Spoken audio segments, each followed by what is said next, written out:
Merhaba değerli izleyiciler. Bugün tekrar yeni bir editör programında sizinle beraberiz. Bugün çok değerli bir yazar ve araştırmacı dostumuz var. Kendisiyle bugün kitapları üzerine tartışacağız. Hamza Aksüt, araştırmacı yazar. Hoş geldiniz Hamza Bey. Sağ olun, teşekkür ederim. Hamza Aksüt'ü aslında izleyenlerimiz büyük oranda tanıyorlar kendisi. Alevilikle ilgili çok önemli çalışmalara, kitaplara imza atan bir isim. Biz bugün kendisiyle özellikle bir kitabı üzerine tartışacağız ağırlıklı olarak. Aleviler, dede ocaklarının, toplulukların ve yerleşimlerinin tarihi diye bir kitap.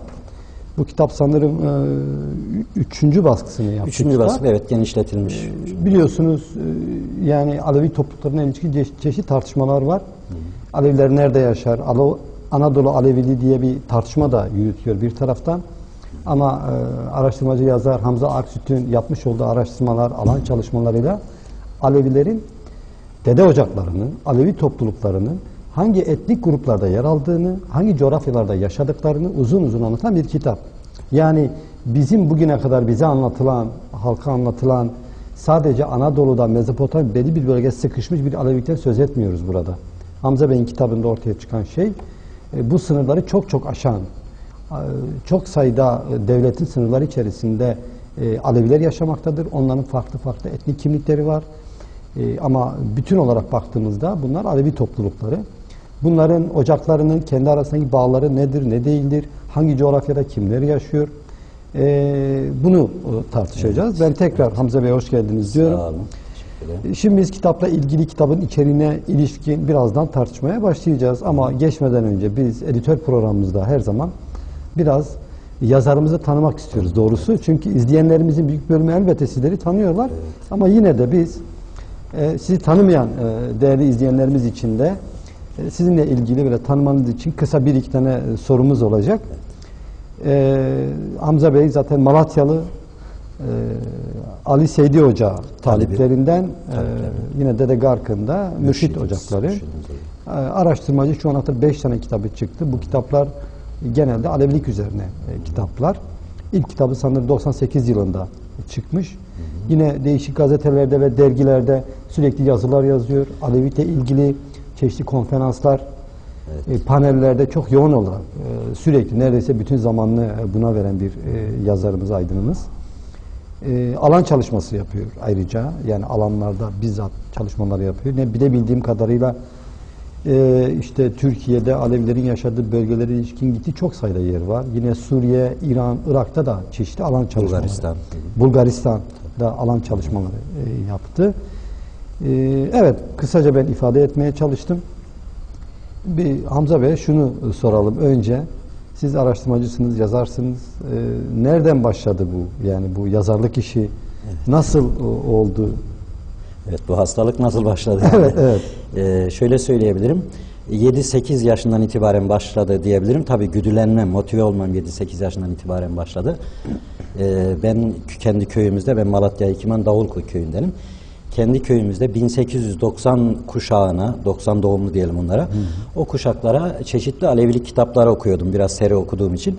Beni götürüyorlardı kış akşamlar, kış geceleri. Onlara bol bol Alevi klasiklerini okuyordum.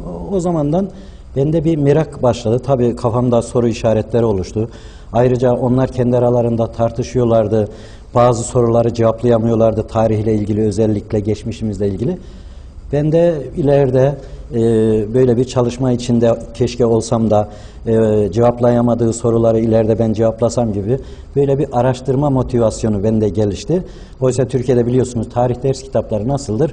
İşte biz tarihin hepsini araştırdık, buraya yazdık. Bundan başka da zaten bir şey yazılamaz gibi bir anlayışla yazılıyor. Evet. Türkiye'de ders kitapları öyle değildir. Ben onunla yetinmedim. Küçük yaştan, o 8 yaşından itibaren motive oldum diyebilirim. Daha sonra çeşitli şeylerde yaşadım tabii ben. Her gördüğüm Alevilikle ilgili kitabı almaya çalıştım ve onları böyle satır satır neredeyse ezberlercesine okudum. Daha sonra da 1997'lere geldiğimde artık yapılan tarih çalışmalarının yeterli olmadığını, özellikle sosyal tarih alanının tümüyle boş olduğunu gördüm ve sosyal tarih, Aleviliğin tarihi de biliyorsunuz hanedanların tarihi değil, sosyal tarihin bir alanıdır. Sosyal tarih alanıyla ilgili çalışmaya başladım. İlk olarak da kendi çevremden Hasan Çelebi ve çevresi, Hasan Çelebi biliyorsunuz bizim orada bir kasabadır. Biliyorum tabii. Çevresindeki 15-16 Alevi köyü var. Hasan Çelebi kasabasının ve onun çevresindeki Alevi köylerinin kendi köyünde dahildir. Araştırmanız? İlk araştırmam odur. Zaten kitabı da buradadır. Hasan Çelebi ve çevresi tarihi şeklinde. Daha sonra tabii benim önceden düşüncem şuydu. Belli bölgelerden, çok iyi tanıdığım bölgelerden başlayarak biraz genişletmek, Malatya Alevilerini incelemek, Malatya Alevilerinden sonra diyelim Orta Anadolu Alevilerini incelemek. En sonunda şöyle düşünüyordum. Bütün bu bölgeleri tek tek incelersem Aleviliğin nerede oluştuğunu, Alevi toplulukların nereden geldiğini ya da Alevi toplulukların aynı coğrafyadan mı yoksa farklı coğrafyalardan mı geldiğini bulacağımı düşünüyordum. Ama ben daha sonra Malatya Alevilerinin tarihini çalıştım. Malatya'daki bütün Alevi köylerin tarihini çalıştım. Tabii tarih defterlerini de kullanarak. Ve o bende beni bir yere yönlendirdi. Daha sonra söylediğiniz gibi bütün Alevi coğrafyasını, ki ben Alevistan diyorum ona, Türkiye, İran, Irak, Suriye, Azerbaycan, Bulgaristan, hatta Hindistan, Pakistan'da bile ehli haklar var, onu belirtmem gerekir. Böylece tabii zamanı değerli kullanmak açısından 8 yaşından itibaren bir başlayan süreç var. Evet. Peki esas şeyiniz ne? Meslek ne esas yani, olarak? Hem bundan önce. Ben çok değişik işlerde çalıştım. Lise düzeyinde öğretmen okulu mezunuyum. Ayrıca üniversite düzeyinde gazetecilik okulu mezunuyum. Şimdi iletişim fakültesi diyorlar. Ondan mezunum. Yani öğretmenlik, gazetecilik yani üzerinden bina ettiniz bunu, öyle diyelim. Yani şöyle, bitirdiğim okullar öyle ama ben çok değişik işlerde çalıştım. Yani öğretmenlik, gazetecilik, Maliye Bakanlığı'nda memurluk, şu bu gibi çok farklı işlerde çalıştım ve en sonunda devletten emekli oldum. Devletten emekli olmamla birlikte Alevi araştırmalarına çok daha hız verdim. Nasıl geçti? Yani birazdan kitaba geçeceğiz tabii ama hayatınız nasıl geçti, böyle gelen konuklarımıza soruyoruz. Kısa, çok kolay, çok zor. Yani Türkiye'nin her yerinde yaşadım diyebilirim. Köşelerinde yaşadım. Kırklareli, Hakkari, Hatay gibi köşelerde, orta yerlerde. Zaten şu anda Ankara'da yaşıyorum. Yani değişik ortamlarda yaşadım. Çok kısa aralıklarla yaşadım. Çoğu yerler, en uzun süreyle herhalde Ankara'da yaşamış oluyorum. 6-7 yıldır. Dolayısıyla hayatımın bazı bölümlerini unuttuğum oluyor yani ara sıradır şeyden dolayı. Çok çeşitli yerde yaşadığımdan dolayı. Kitap okuma alışkanlığım, hastalığım vardır hatta, tabii işimizin de bir gereği, öyledir. Peki çok yerde dolaşmışsınız. İçinde, Türkiye'de yani tüm izleyenlerimize bildiği gibi Türkiye'de çok sayıda sorun var. Çözülmemiş çok sayıda sorun var. Dolayısıyla toplumsal olaylar çok fazla oluyor. Çok acılı bir tarihimiz var aslında. Hele Aleviler açısından daha da acılı bir tarih var. Böyle sizin bizzat içinde yer aldığınız ya da yer almamışsınız ama sizi etkileyen çok ciddi toplumsal olaylar var mı? Unutamadığınız, sizi çok etkileyen, olumsuz. Yani bu soruya hemen hemen herkes Maraş, Çorum, Sivas diye cevap verir de tabii onlar şüphesiz etkiledi. Ben Tokat'ta öğretmen okulunda okurken biz de hemen hemen aynı akıbete uğruyorduk. Bir sinema salonunda neredeyse bizi yakacaklardı. O bizzat yaşadığım olay olduğu için. Sanırım Mahsuni konsere gelmişti, Aşık Mahsuni. Kendisini burada saygıyla analım. Tabii ki, ne demek. Nur içinde yatsın, ışıklar içinde yatsın. Onun konserinde biz bayağı ölüm tehlikesi geçirdik. Orada da böyle salonu hemen hemen tutuşturdular, yakıyorlardı. Orada bir büyük şey geçirdik yani. Ama Maraş, Çorum, Sivas tabii ki Dersim ayrıca şeyler değil. Yaşadığımız dönemde değil, önceki dönemde Kerbela'dan başlayarak, hatta daha öncesinden başlayarak bütün Alevi katliamları bizi etkileyen olaylardır. Ama hayatımızda dediğinizde Tokat'taki olay aklıma geldi. Evet. En çok etkilendiğiniz yazar, kitap? Vallahi ben tarihten önce, bu Alevi araştırmacılığından önce aslında şiir, romanla uğraşan birisiydim. Bayağı şiir ve roman da okudum ve hala da okurum. O anlamda sorsaydınız derdim ki işte falan şairi çok severim filan, örneğin Necati Cumalı'nın hastasıyım şair olarak diyelim ki. Hasan Hüseyin, evet, Atilla İlhan'la işte hemen hemen biraz şey gibidir, kopya gibidir, onu da severim. Roman deseniz yine cevap veririm ama konu tarih araştırmacılığı olunca illa şunu severim demek mümkün olmuyor. Çünkü eğer onu beğeniyorsanız zaten kitap yazamaz hale düşersiniz. Yani yeni bilgi üretemezsiniz. O anlamda roman ve şiirde söylüyorum ama bu alanda evet. yani yok demek de biraz tabii ki ukalalık olur ama yani şu anda ona bir cevap veremiyorum. Yani. Vermem gerekmiyor. İlk böyle hani yazarlık anlamda ilk yazınız hakkında bir şey söyleyebilir misiniz? Yani benim ilk yazım Yol diye bir dergide çıkmıştı. Konusu da sanırım Hasan Çelebi ve çevresi tarihinin kısa bir özeti şeklindeydi. Ondan sonra tabii ben sempozyumlara katılmaya başladım. Sempozyumların bildirileri yayınlanır. Oralarda yazılar çıkıyordu ama bu Hasan Çelebi çevresi tarihi ve Malatya Alevilerini konu alan kitabım bayağı tutuldu. Yani normal yayıncılar tarafından da yayınlanmaya başlayınca daha sonra yurt yayınları ki Türkiye'de sayılı yayın evlerinden birisidir. Oradan kitaplarım çıkınca artık o ilk... Yurt yayınları zaten sizin hatta yurt yayınları Sayın Ünsal Öztürk'ten ortak bir kitabınız var. Ona da ayrıca değineceğiz. Evet. Skandal kitabı var, evet. Evet, skandal. Ona zamanımız yeterse ona da kısaca değineceğiz. Nasıl hazırlanıyorsunuz?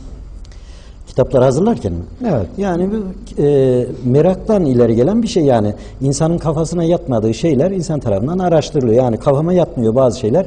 Hemen onu araştırmaya geçiyorum. Önce kendi topluluğumuzdan, sonra çevre topluluklardan derken sağlam bir yer yakaladığımızda çorap söküğü gibi geliyor bu. Ama sağlam bir yer yakalamışsak.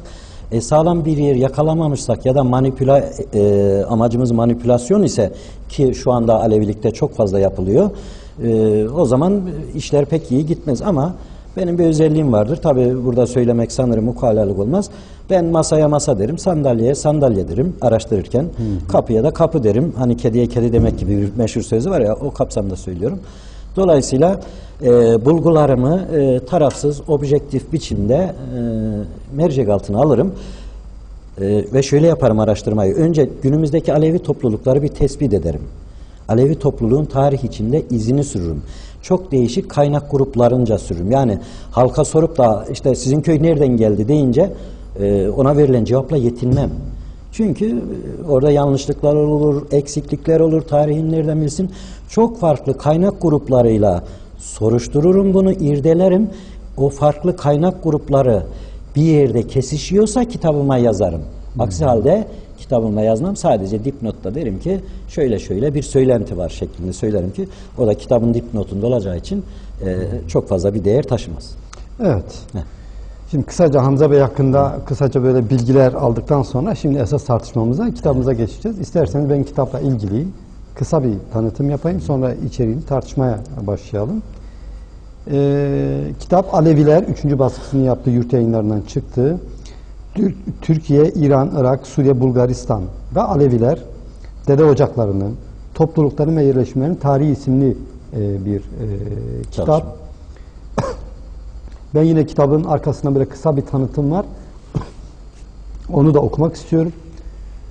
Günümüzdeki Alevi yerleşimler hangi tarihlerde ve hangi topluluklarca kuruldu? Alevilik hangi coğrafyada ortaya çıktı ve Alevi topluluklar hangi coğrafyada yayıldı?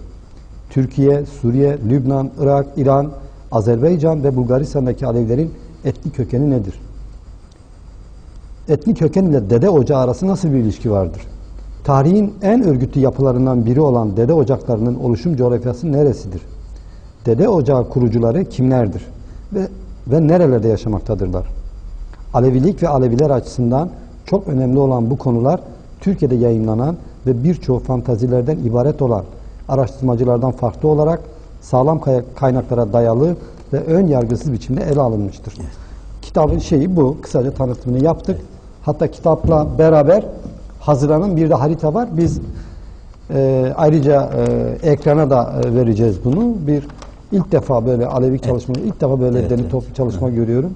Alevi topluluklarının ilk yurdu diye bir harita kitapla beraber veriliyor. Ve yine Alevi erenlerin ilk yurdu diye de bir haritamız var. Bunu ekrandan arkadaşlar gösteriyorlar. Sana izleyicilerimiz de görecekler. Şimdi isterseniz bu tartışmaya geçmeden önce, kitapla ilgili tartışmaya geçmeden önce her hafta yaptığımız gibi yeni çıkan kitapların tanıtımını yapalım. Arkasından tartışmaya devam edelim.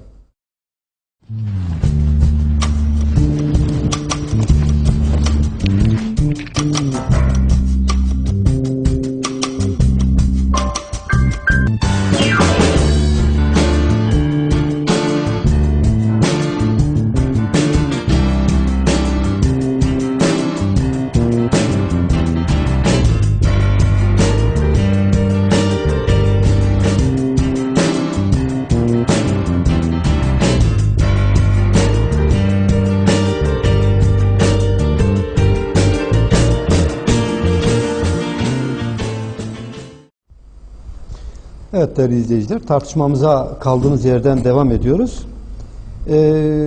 Şimdi kitap hakkında kısaca bir tanıtım okumuştum biraz önce. Şimdi Hamza Bey istiyorum ben, yani Aleviler sadece Anadolu'da mı yaşıyor? Anadolu'da, Mezopotamya'da? Daha doğrusu Alevilerin yaşadığı coğrafya neresi? Bir harita var kitabınızda. Evet. Biraz onu anlatır mısınız? Tabii ki yakın zamana kadar Alevilerin sadece Türkiye'de yaşadığı sanılıyordu. Maalesef Türkiye gibi bilimde az çok mesafe almış bir ülkede niye böyle sanılıyordu onu da anlamış değilim. İran'daki Aleviler de sadece İran'da Alevi var sanıyordu. Önceden söyleyeyim de Aleviler Türkiye, İran, Irak, Suriye, Bulgaristan, Azerbaycan, Romanya, Arnavutluk, Makedonya, Yunanistan gibi ülkelerde yaşarlar. Hatta Afganistan'da çok az, Hindistan ve Pakistan'da da bir kısım Alevinin olduğunu söyleyebilirim. Lübnan, Ürdün ve İsrail'de 2 kasabada yine Aleviler yaşar. Dolayısıyla biz çok geniş bir coğrafyadan söz ediyoruz. Buna Alevistan dersek hemen hemen Avusturya'dan Hint Okyanusu'na kadar Alevilerin yaşadığını söyleyebiliriz. Gerçi şimdi yeni göçler oldu. Amerika'ya kadar gitti. Bizim kastımız o değil tabi. Alevilerin eskiden beri coğrafyası. Yerleşim merkezleri esas olarak. Tabii. Klasik olarak yani yüzyıllardır yaşadığı yerleri söylediğimizde durum bu. Tabi buraların bazılarında çok bazılarında azınlık kitleler halinde yaşarlar. İran'da 10 milyon civarında bir Alevi vardır. Türkiye'de yine milyonlarca Alevi var.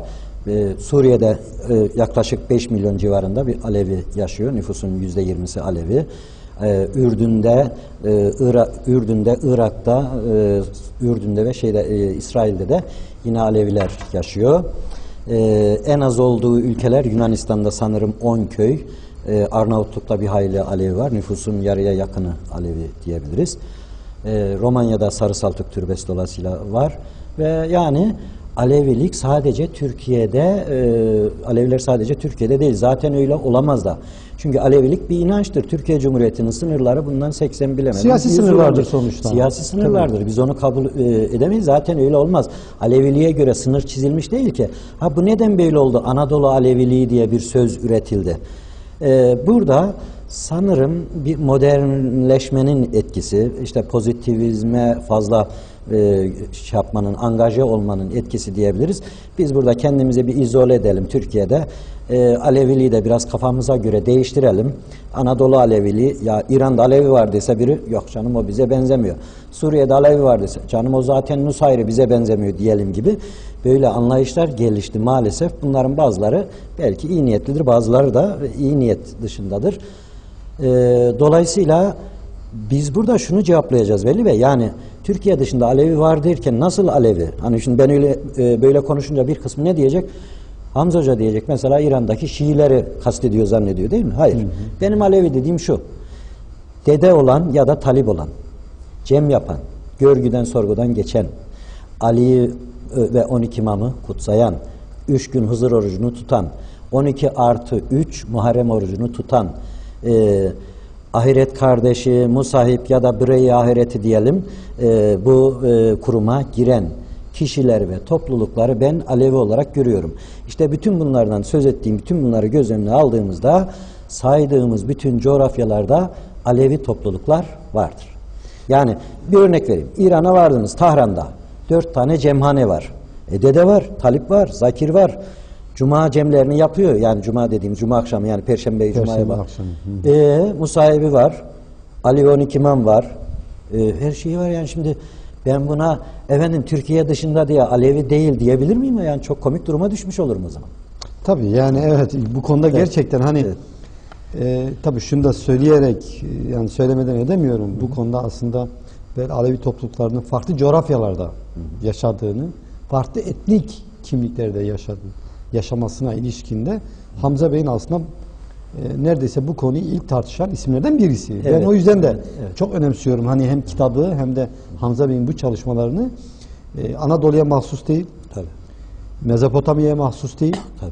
Aslında sizin ifade ettiğiniz, yani onu aşkın devlette tabii, Aleviler tabii, var. Tabii. Bu da dediğiniz gibi hani sonradan Almanya'ya giden, ben Kanada'ya gittim yıllar önce. İşte gittim orada bir Alevi derneği, cemevi, derneği vardı. Misal, yani gittim, ziyaret ettim. Onlar sonradan giden tabii ama yerleşik, Pir-talip ilişkilerinin sizin ifade ettiğiniz Alevilerin yol erkanı yürüdüğü coğrafya çok önemli. Peki şey neden? Yani şimdi böyle bir durum var ortada. Hı hı. Doğru. Ama bugüne kadar sanki sadece Aleviler burada yaşarmış gibi bir algı vardı. Hı hı. Bu nasıl oldu? Yani bu bilinçli, örgütlendirilen bir şey mi? Evet. Bu nasıl oldu? Yani şimdi şöyle bir şey, bir topluluk hele de azınlıksa, yani nüfus olarak azınlıktan söz ediyorum tabii burada, tarihini kendisi araştırmalıdır. Nüfusunu kendisi tespit etmelidir. Kültürünü kendisi yazmalıdır. Tarihini kendisi yazmalıdır. Ama bizim Türkiye'de böyle bir şey olmadı. Alevilerin tarihini önce Alevi olmayanlar ele almak istediler. Bunların da tabii bazıları çok iyi niyetliydi kuşkusuz, bazıları iyi niyetli değildi. Dolayısıyla şöyle dezavantajları da vardı. Halk tarihi gibi bir dertleri yoktu bunların. Yani işte Orta Asya'dan Türkler geldi, efendim Anadolu'ya yerleşti. Bir de Hacı Bektaş'ı Hoca Ahmet Yesevi gönderdi, Köse'yle gönderdi ve Alevilerin de hepsi Türktür. Öyleyse ben bu minvalde yazayım dedi. Örneğin Fuat Köprülü'ye bakarsanız kendisi profesördür. Hep bu çizgide yazılar yazmıştır. Tabii onu eleştirme babında söylemiyorum bunu. Örneğin Fuat Köprülü bir dede görmemiştir, bir talip görmemiştir, bir cem görmemiştir, bir Alevi ibadeti görmemiş bir kişidir. Hele Aleviliğin en temel kurumu olan dede ocaklarını hiç bilmez. Dede ocaklarını ki en temel kurumdur. Onu hiç bilmez. Bu haliyle ne yapsın? Aleviliğe de değinmek zorunda kalmıştır. Alevi aşıklara, işte Hacı Bektaş'a, şuna buna değinmek zorunda kalmıştır ve o dezavantajın getirdiği bir sonuç olarak başarısız olmuştur. İşte tabii bu çizgi daha sonra devam ettirildi. Adını saymayacağım yazarlar tarafından devam ettirildi ve Alevi toplulukları tanımadan, Alevi kurumları tanımadan tarih araştırmasına girildi maalesef. Bunda da çok kirli bilgiler yaratıldı. Özellikle 1990 sonrası Alevi yazarların bir kısmının da katıldığı bir furya ortaya çıktı. Çok değerli eserler ortaya çıktı ayrı da. O furyada Aleviliği böyle tarihini, inancını, kültürünü kirletici, kafa karıştırıcı, kimlik bozucu bilgiler ortaya çıktı. Maalesef. Oraya geçmeden önce o kimlik karartma, kimlik bozucu ona geçeceğiz. Bu bahsettiğiniz coğrafyalarda hani söylüyoruz Aleviler yaşıyor oralarda ama sonuçta pir, ocak, talip yoksa Alevi de yok demektir aslında. Tabii ki. İşte oralarda hangi ocaklar var mesela? Hani sayın izleyicilerimizin bu konuda daha bilgilendirmek açısından. Mesela İran, Irak'ı örnek vereyim. Çünkü 11-12 milyon civarında her iki ülkede Alevi yaşıyor. Tekrar edeyim, Şiileri anlatmıyorum, Alevileri anlatıyorum. Bunların mürşit ocağı Sultan Sahak. Halepçe'nin Hevraman yöresinde türbesi bulunan Sultan Sahak. Sultan Sahak mürşit. Pir ocakları ise Şah İbrahim, Bava ise Davudi, Miresuri, Ateşbegi sonradan eklendi. Bunlar ise pir ocakları.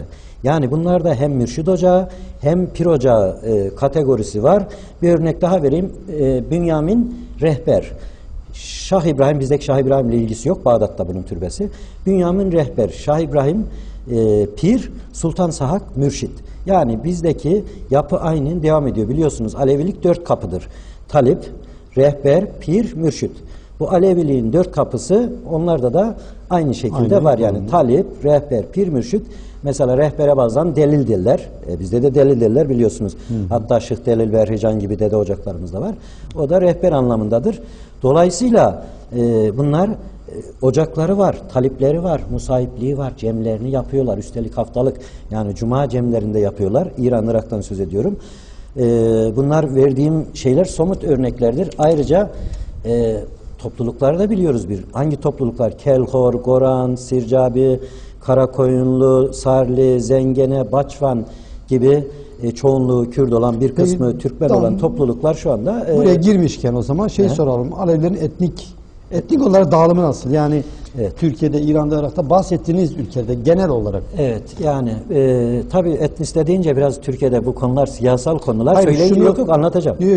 Tabii biz de çok özen gösteriyoruz ve şuna inanıyoruz. Yani Alevilerin farklı etnik kökenleri olabilir. Tabii. O önemli olan odur. Evet. Farklı etnik kökeni olabilir. Herkesin etnik kökeni en az diğeri kadar saygındır. Tabii. Bu konuda lütfen bir yanlış anlaşılma olmasın. Gerçekten etnik kökeni ne olursa olsun Biz burada Aleviliği tartışıyoruz. Evet.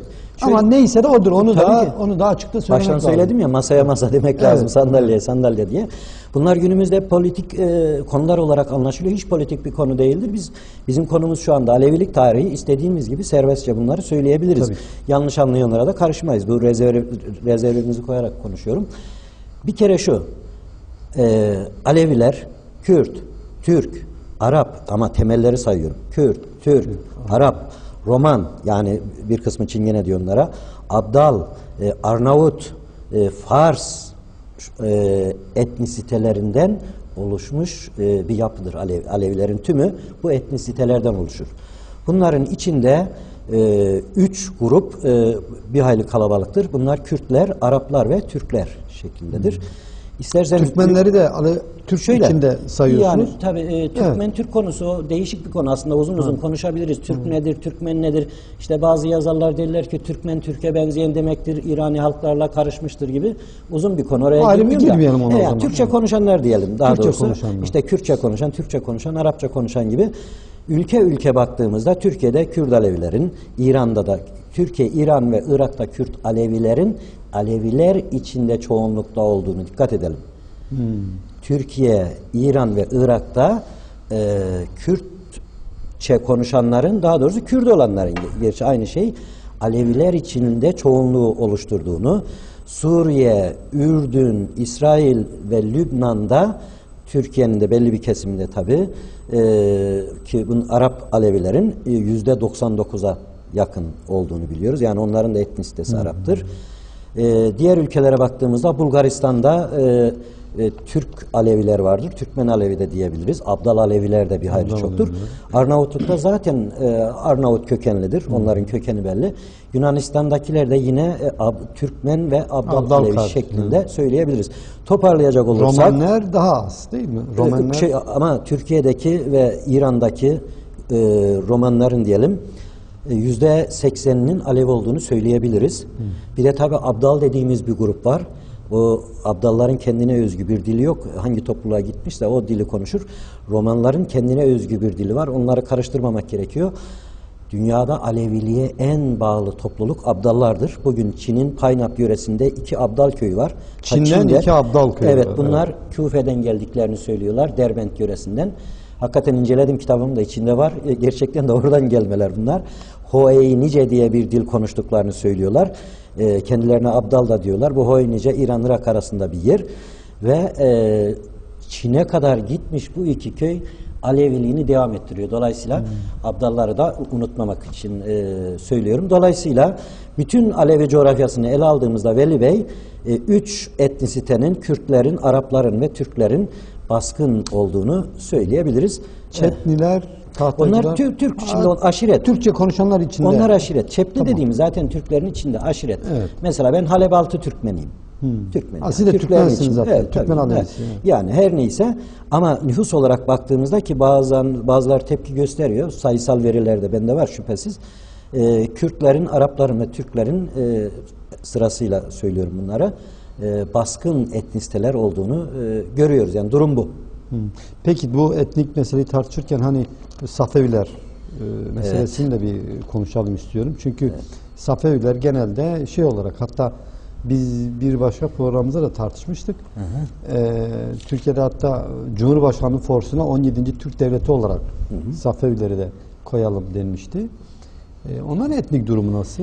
Yani hani İran'ı söylediniz, İran'daki Alevileri söyleyince işte Kürt var, Türk var vesaire.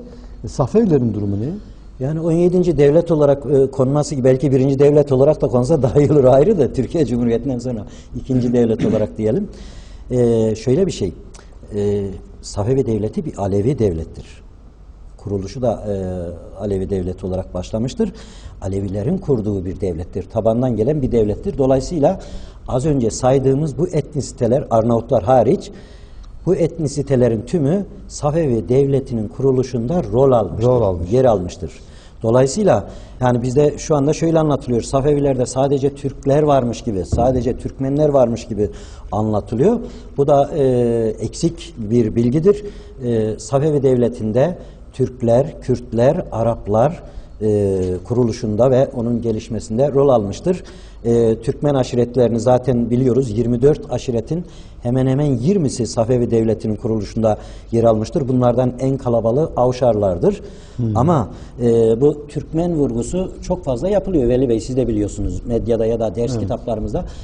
Burada Kürt ve Arap vurgusu yapılmıyor Safevi Devleti'nde rol alan. Ya etnik köken öne çıkmıyor. Öne çıkan Ya dengeli Aleviliktir. Doğru, evet öyledir ama etnik köken olarak da bakacak olursak örneğin Kürt aşiretlerinden şunlar var.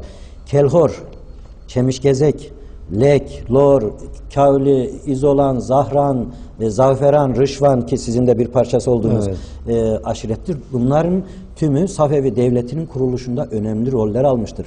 Örneğin Çemişgezeki 40.000 hanedir.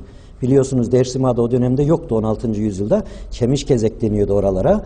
Yani günümüz Dersim coğrafyasından göçenler 40.000 çadırdı. Bunlar Nahçıvan'daydı. Nahçıvan'dan Urmiye'ye alındı. Daha sonra doğudaki Sünni, Türkmen ve Özbek saldırılarına bir tampon olmak üzere Çemişgezekiler doğu sınırlarına yerleştirildi Safevilerin. Yani şunu söylemek istiyorum kısaca. Safevi Devleti'nin kuruluşunda Türkmenler ve Kürtler hemen hemen dengeli biçimde yer almıştır. Bir de şeyi belirtmem gerekiyor. Tabi Şah İsmail evet Türkçe şiirler yazdı, Farsça da yazdı. Onlar güzel bir şey yani. Biliyorsunuz cemlerimizde de. Tabii. Yani Yedi Ulu Ozan'dan sayılır o. Evet. Bu anlamda Şah İsmail'i Türkmen saymak gerekir ama en eski kayıtlara baktığımızda da onun için El-Kürdi, El-Sincari şeklinde Şah İsmail'in atalar için not düşüldüğünü söyleyebiliriz. Yani Sincar Kürtlerinden. Sincar'dan gelme, atası için söyleniyor bu. Sincar'dan gelme bir Kürt şeklinde kayıt da var Safetü Safa adlı kitabın ilk yazımlarında. Dolayısıyla bunları da söylememiz gerekir. Üçüncüsü Şah İsmail ve ataları, çocukları da Musa Kazım soyundan geldiklerini ve seyit olduklarını söylüyor. Onu da aktarmamız gerekir burada. Yani biz burada ne Türkçülük, ne Kürtçülük, ne Arapçılık gibi bir kaygımız yok. Çünkü konu tarih. Demek ki Şah İsmail eğer seyitse Arap'tır, Musa Kazım soyundandır. Söylendiği gibi Sincar'dan gelmişse El-Kürdi de deniyor, Kürttür. Deyişlerine, şeylerine bakarsak, icraatlarına bakarsak hem Türk hem de Kürttür şeklinde söyleyebiliriz. Konuyu çok uzattım ama bu gerçekten önemli bir konudur. Şu çok önemli, Safevi Devleti'nin kuruluşunda Arnavutlar hariç bütün Alevi etnisiteler rol almıştır. Hatta Şah İsmail'in ve atalarının yattığı Erdebil'deki tepenin adı Kelhoran'dır. Kelhoran ise bir Kürt aşiretlerinin federasyonudur. Şah İsmail'in Irak valisi unutmayalım Kelhor-i Sufi'ydi. Yani Kelhor aşiretin, Sufi Kelhor'du. Kelhor aşiretinden Sufi idi. Şah İsmail'in Irak valisi yani ülkenin neredeyse yarısının valisi, onu söylemiş olalım. Az önceki saydığım bu aşiretlerin hepsinin beyleri Şah İsmail'in ordusunda yer alıyordu.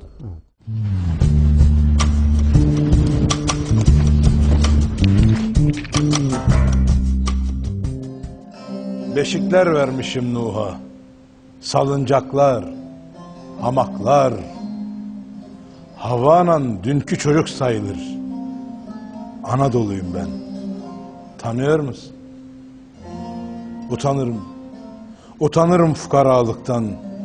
Hele güne karşı çıplak. Üşür fidelerim. Harmanım kesat. Kardeşliğin, çalışmanın, beraberliğin, atom güllerinin katmer açtığı, şairlerin, bilginlerin dünyalarında kalmışım bir başıma. Bir başıma ve uzak. Biliyor musun? Binlerce yıl sağılmışım. Korkunç atlılarıyla parçalamışlar nazlı seher sabah uykularımı. Hükümdarlar, saldırganlar, haydutlar haraç salmışlar üstüme. Ne İskender takmışım, ne şah, ne sultan. Göçüp gitmişler gölgesiz. Selam etmişim dostuma ve dayatmışım. Görüyor musun? Nasıl severim bir bilsen Köroğlu'nu, kara yılanı, meçhul askeri, sonra Pir Sultan'ı ve Bedrettin'i, sonra kalem yazmaz bir nice sevda. Bir bilsen onlar beni nasıl severdi, bir bilsen Urfa'da kurşun atanı, minareden, barikattan, selvi dalından ölüme nasıl gülerdi? Bilmeni mutlak isterim. Duyuyor musun? Öyle yıkma kendini. Öyle mahzun, öyle garip. Nerede olursan ol, içeride, dışarıda, derste, sırada, yürü üstüne üstüne, tükür yüzüne celladın, fırsatçının, fesatçının, hainin. Dayan kitap ile, dayan iş ile, tırnak ile, diş ile, umut ile, sevda ile, düş ile. Dayan, rüsva etme beni. Gör nasıl yeniden yaratılırım namuslu genç ellerinle. Kızlarım, oğullarım var gelecekte. Her bir vazgeçilmez cihan parçası, kaç bin yıllık hasretimin goncası. Gözlerinden öperim. Bir umudum sende, anlıyor musun? Diyor Koca Çınar Ahmet Arif.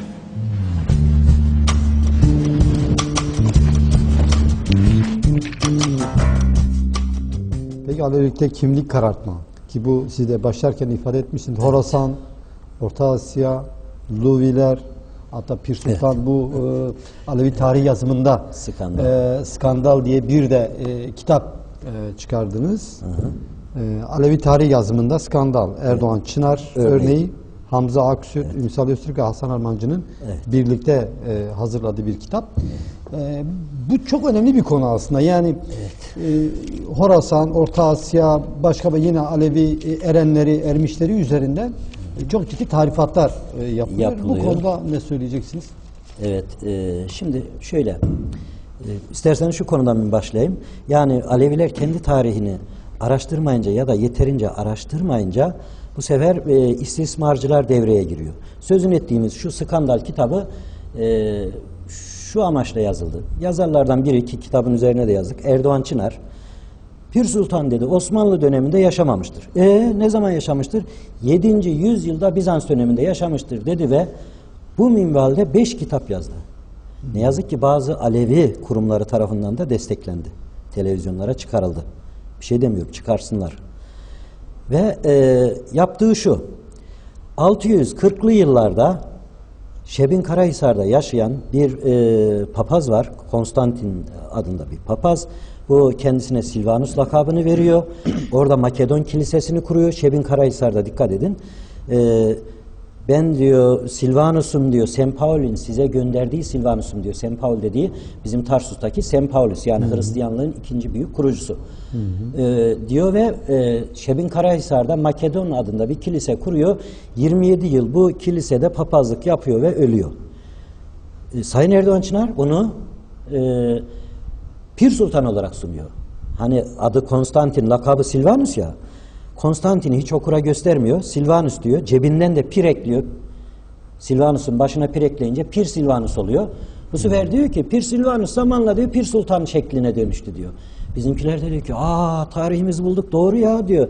Çünkü ne şeyden haberi var, kiliseden, ne adamın papaz olduğundan haberi var.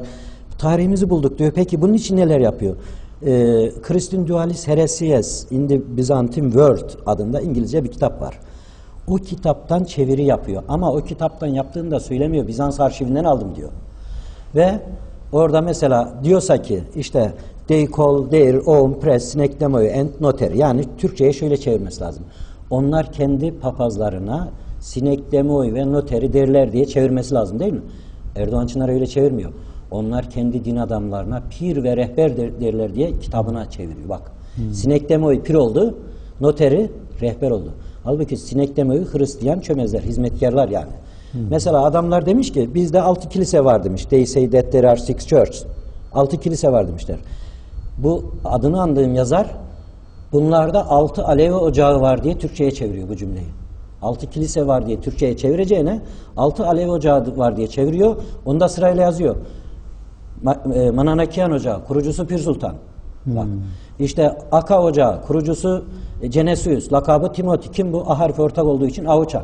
Tabi avuçanın içine dolduruyor Baba Mansur'u, Hacı Kureyş'i, sizin Üryan Hızır'ı, siz de bir Üryan Hızır dedesiniz, dedem biliyorsunuz. Bunların hepsini dolduruyor. Abdülmusa yoktu diyor, Epafrat vardı diyor, St. Paul'ün şeyi, başpapazlarından biri. Bu konu tabi apayrı bir konu. Bir bu tür bozma var. Yani çeviride sahtekarlık yaparak bozma var ki yani çok tuhaf, çok tuhaf. Ondan sonra ikinci bozma işte bu etnisiteleri yanlış tespit etmek ya da konuyu manipüle etmek açısından yanlış yapılanlar var. Örneğin bizim Şeyh Ahmet Ocağı var. Gerek Dersim'de gerek Erzincan'da Zazaların bir ocağı. Bu Şeyh Ahmet Ocağı'nı kaşla göz arasında Hoca Ahmet Yesevi Ocağı yapıyorlar. Yani Ahmet adı ortak ya. Ya ne ilgisi var? Ben şu Aleviler kitabına hususi onun için 3 belgeyi olduğu gibi koymak zorunda kaldım şu kitaba. Yani hiçbir ocağa öyle bir torpil geçmedim diyebilirim. Torpil değil de yani mecbur kaldım. 3 belge ama biri tahrir belgesi, öyle şey değil. Biri tahrir belgesi, birisi efkaf belgesi, yani vakıf defteri. Osmanlı belgesi. tarih defterleri. Osmanlı ve Osmanlı'dan evveli de 1256 yılındaki efkaf defteri şeyi de var ha. Onu da koydum. Ve orada geçen şu. Burada Yatan Aziz diyor, Elazığ'ın Baskil ilçesinin Şeyh Hasan köyünden dağılma yani bunlar Şeyh Ahmetler. Şeyh Ahmet'in türbesi de oradaydı. Şimdi baraj yapıldı, yukarı aldılar. Taban bükü yaptılar, köyün adında bozdular, sağ olsunlar. Diyor ki bu kariyede diyor, Şeyh Hasanlı kariyesinde Ebul Vefa evladından diyor Şeyh Ahmet Tavil Nam Hazretleri yatmakta olup diye 2 sayfalık tutanak. Yanıma getirmedim, getirsem belki bir bölümünü okuruz. Ha, kitapta var o belge. Kitapta var. Ha. Yatan kimmiş Veli Bey demek ki? Ebul Vefa, Seyit Ebul Vefa evladından kim yatıyor? Şeyh Ahmet Tavil. Ne demek? Tavil uzun demek Arapçada. Uzun Şeyh Ahmet yatıyor. Her 3 belgede de bu yazılı. Peki nasıl oluyor bu Hoca Ahmet Yesevi oluyor? Efendim Ahmet adı ortakmış da ondan. Yine aynı şekilde bizim dedelerimizin de, zamanımız ne kadar kaldı bilmiyorum da, bizim dedelerimizin de burada hatası var. Ben açık söylüyorum. Bütün dedelerime ben hürmetler ederim. Cem yapan dedelerimin hepsinin kendileri de bilirler, ellerinden öperim. Ben yani iyi bir talip olmaya çalışan birisiyim. Ama zaman zaman oyuna geliyorlar. Örneğin Derviş Cemal, değil mi? Yine Şeyh Ahmetlerle aynı işte gruptan söz ediyoruz. Birisi çıkıyor diyor ki ya diyor biz Hacı Bektaş'ın halifesi Seyit Cemal'iz diyor. Ya yapma dedim. Sen Derviş Cemal'sın. Bir Alevi ocağının kurucusunun evladısın. Öbürü de Hacı Bektaş'a bağlı Seyit Cemal ki bu Kütahya Altındaş yöresine gitmiştir. O da ayrı. Her gördüğümüz Cemal'a aynı mı yapalım? Öbürü de duruyor, duyuyor. Bir de bizde Cemal Abdal var. Yani Cemal Abdal, Derviş Cemal ve Seyit Cemal, üçü de Cemal diye aynı ocakmış gibi sunuluyor. Tabi bu arada ne oluyor? İyi niyetli olmayanlar da araya giriyor ve böylece ocaklarımızın tarihi bozuluyor. Özellikle şu ocağı söylemem gerekir. Hacı Kureyş ocağının, Hacı Kureyş, Kureyşan aşiretinin hacısı anlamında bir isimdir. Belki ona zamanımız kalmadı. İleriki programlarda anlatırım onu da. Hacı Kureyş'in yani ocak kurucusunun asıl adı Mahmut'tur. Hacı Kureyş'in türbesi Gaziantep'in Yavuzeli ilçesinin Yukarı Kayabaşı köyündedir. Şimdi ne yaptılar? Hacı Bektaş vilayetnamesinde bir Seyit Mahmut Hayrani geçiyor diye hemen oraya şey yapmak istiyorlar, Akşehir'e. Ya şüphesiz Seyit Mahmut Hayrani de çok büyük bir evliyadır, seyittir. Yani sakın konuştuğumuz ona karşı anlaşılmasın. Ama Aleviler özellikle ocak kurucularının kimliğini bozdurmamalıdır. Bu minvalde belki soru sordurmuyorum size de bazı terimleri de atalım diyor bizim Alevi yazarlar. Ney? Hacı terimini atalım diyorlar. Ne yapalım? Hace yapalım. Niye? Alevilikte hacı yokmuş. Buyurun ben şimdi Alevi ocaklarının kurucularının adını sayıyorum Veli Bey. Çok kısa zaman kalmadı. Zamanımız az kaldı. Evet. Hacı ünvanı taşıyan ocak kurucular Alevilikte. Hacı Bektaş, Hacı Kureyş, Hacı Mihman, Hacı Bağdın, Hacı Ali Turabi, Şeyh İbrahim Hacı, Emir Hacı, Hacım Sultan, Hacı Muradı Veli. Buyurun. 10 mu 11 mi ocağın kurucusu hacı ünvanını taşıyor. Peki 10, 11 zaten bizde 47 ocak var yani pir ocağı. 11'i hacı ünvanını taşıyorsa Alevilikte hacı yoktur denebilir mi? Aynen fıkra gibi bir şey de anlatayım size. Diyor ki hocam diyor Alevilikte şeyhlik yok. Hangi ocaktansın diyorum? Şeyh Çoban ocağından diyor. Şeyh Çoban. Onun gibi bir şey. Dolayısıyla bozulmalar sadece bir yönde değil, dede ocaklarını bozma, kimliği bozma, etnisite yönünden belli bir bozma var, kavramları bozma var. Buyurun sorunuza devam edin. Tabii zamanımız çok azaldı. Biliyorum. Konuşacak çok şey var. Konular da çok geniş Konular da çok geniş. Tabii yani. Çok geniş. Biz o yüzden yavaş yavaş toparlayacağız. Ya aslında sizinle mesela Ebu Müslüm, Ebu Vefak Tabii. Ebu'l-Vefa, Baba İlyas, Baba Tabii. İshak, hatta Baba İshak ve Baba İlyas'a ilişkin bir kitabınız var. Evet. Anadolu Erenlerinin İlk Savaşı. En sevdiğim kitabım Evet, o. benim de sizin ilk okuduğum kitabı, öyle söyleyeyim. İlk bunu okudum. Bu zaten diğerleri daha sonra çıktı ama çok keyifle okuduğum bir kitaptı. Onları aslında biraz konuşmak istiyorduk. Yine bu Hacı Bektaş'ta 12 tane ocaktan bahsedilir.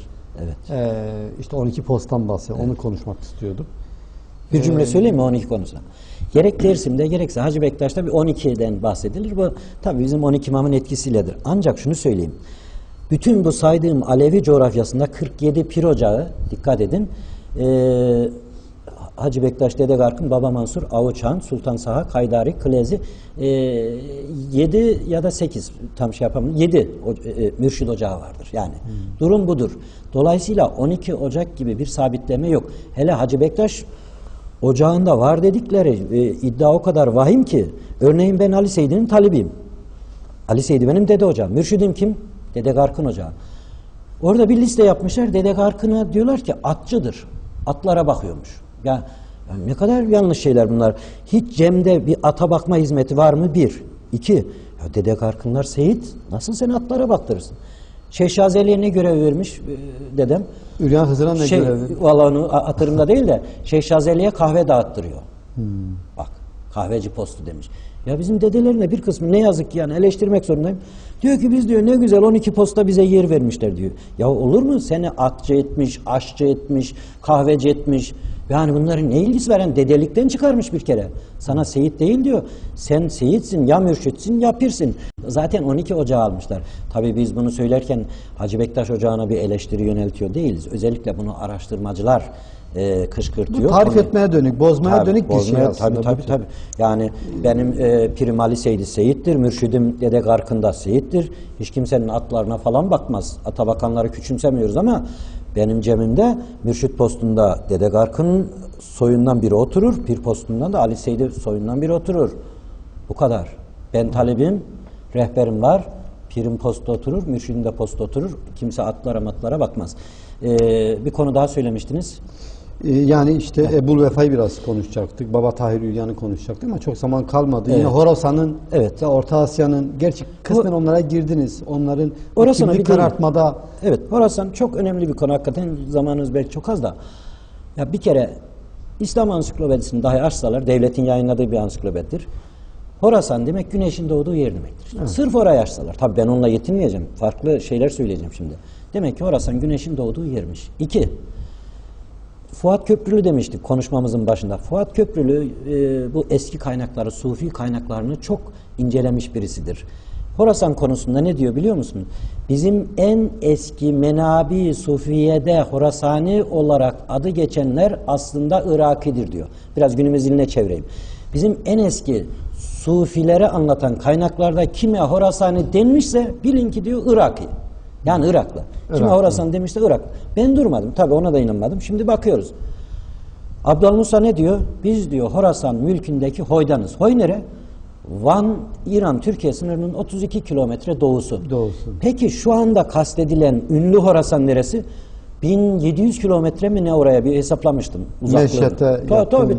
Özbekistan sınırında. Onun başkenti Herat'tır. Yani şu anda bizimkilerin kastettiği yani araştırmacıların kastettiği Horasan'ın başkenti Afganistan'daki Herat'tır. Yani geniş bir bölgedir. İlk Arap kaynaklarına baktığımızda örneğin Suudi Arabistan'daki Araplar Irak'a Horasan demektedir. Niye? Doğuda ya. Yani Irak doğuda. Devam ediyoruz bir cümleyle çünkü önemli bir konu. Bizans kraliçesi Anna Komnena Alexiad diye bir kitap yazmış. O da Türkçe'de yayınlanmış, üstelik okurlarımız görebilirler. Kraliçe kralın kızı demek okurlarımızın bildiği gibi tabi. Kocası da eşi de ünlü bir komutan Bizanslarda. Sürekli şunu anlatıyor. Halep ve Horasan, Halep ve Horasan, Harran yöresine Horasan diyor. Kitabı çeviren çok değerli bir profesörümüz, adını söylemeyeyim isterseniz, dipnota ne düşmüş biliyor musunuz? Anna Komnena Horasan'ın yerini bilmiyor diye not düşmüş. Hani çevrenin kafasında Orta Asya Horasan'ı var. Ya bir kraliçe, yani kralın kızı, üstelik eşi de savaşçı bir komutan, komşuyu bilmez mi yani? Komşu ülkesini bilmez mi? Diyor ki Anna Komnena diyor Horasan'ın yerini bilmiyor. Danişmentli topraklarını ve diyor Harran yöresini Horasan zannediyor diyor. Ondan sonra Geyikli Baba nereden geldim diyordu? Hoydan. Anlatabiliyor muyum? Yani bu Horasan konusu çok önemlidir. Onu inşallah başka bir programımızda tartışırız. Başka bir zaman. Evet. Biz isterseniz toparlayalım zamanımız şöyle bir şey de düşünüyoruz, onu da söyleyeyim. İleride dilerim gerçekleştirirsek sorulu cevaplı programlar orada uzun evet inşallah bizim televizyonda da böyle bir program, tabii, sorulu cevaplı program. Konuk izleyicilerin sorularını sorarlar. Sizler de cevaplarsınız. Programı kapatmadan önce süremiz doldu aslında. Evet. Kapatmadan önce yeni bir kitap çalışması var mı? Pir Sultan'la ilgili bir çalışmanızı var sanırım. Evet, unutmuştum, onu da söyleyeyim. Şöyle ben de Alevistan Geziler diye bir kitap çalışmam ki sona gelmiş durumda. İmam Cafer buyruklarını öteki buyruklarla karşılaştırmalı biçimde yazdım. Onu da yakında yayınlayacağım. İşte bu soru cevaplar var ya, bununla ilgili böyle Alevilerin özellikle kafası karıştırıldı, nerelerde karıştırıldıysa onunla ilgili bir kitap yazıyorum. Onda da sona geldim. Fırsat buldukça onları yayınlayacağım ama tabii ki okurlara şunu söyleyeyim. Pir Sultan'ın köyü Banaz'ın kayıtlı olduğu tahrir defteri 1581 yılında onu inceledim en son. Orada şöyle bir şey geçiyor. 1 dakika içinde hemen anlatacağım. Program sanırım bitti. Tahrir kaydı şöyle Veli Bey. Piri veledi Pir Sultan Ali veledi Ali biraderi Pir Şaban veledi Piri şeklinde kayıtlar geçiyor. Yani okurların anlayacağı şekilde çevireyim bunu. Pir Sultan'ın oğlu Piri, Pir Sultan'ın oğlu Ali, Piri'nin oğlu da Pir Şaban diyor. Yıl 1581. Pir Sultan'ın karşısına Piri veledi Pir Sultan yazmış ya 1581 yılında. Bunu kim yazıyor? Köye gelen tahrir katibi yazıyor. Vergi almak için. Kaydediyor yani. Bir çeşit nüfus defteri gibi bir şey. Karşısına yazmış. Nim demiş. Yani yarım çift araziyi işliyor. Yine bir not düşmek gereğini duymuş. Becai Pedereş demiş. Becai Pedereş, pederiyle birlikte, pederiyle kendi adına gibi not düşmüş. Dolayısıyla buradan 2 sonuç çıktı. Bir, Pir Sultan'ın adı Pir Sultan'dır. Takma bir isim değildir, lakap değildir. Pir Sultan'ın adı Haydar diyorlardı. Hayır. Orada da bir mısra bozulmuş. Pir Sultan Abdalım destim damende, aslım Koca Haydar, neslim Yemen'de aslım Koca Haydar'ı ismim Koca Haydar yapmışlar. Neyse uzun bir konu, ona gireriz. Gerçi bu ara tartışma da çıktı bu alanda da. Pir Sultan isim, 2. Eğer asıl adı Haydar olsaydı köyde 2 de Haydar adlı kişi kayıtlı. Onlar Haydar olarak kaydedilmiş. Süremizi de doldurduk. Gazetelerde yer alacak bu şeyler. Büyük gazetelerde röportaj yaptılar. Pir Sultan'la ilgili bulunan ilk belgedir bu. Şimdiye kadar söylenti derleniyordu ki o da yüce bir çalışmadır, yani çabadır. Şiirlerinden hareket edilerek Pir Sultan hakkında bilgi edinilmeye çalışıyordu. İlk kez en önemli kaynakta ve en sağlam kaynakta 1581 yılında Pir Sultan'ı kendi köyü Banaz'da bulduk. Oğlunun adının biri Ali demiştik, Seyit Ali dedikleri, biri de Piri, herhalde Pir Mehmet olsa gerek, halkın anlattığı. Tabi kadınlar yazılmadığı için Osmanlı'da Senem ve Fatma adlı şeylerini bilemiyoruz diyeyim. Evet, başka soru kaldı mı? Evet, teşekkür. Zamanımız yetmedi maalesef. Evet. Çok soracak çok soru var. İnşallah önümüzdeki yine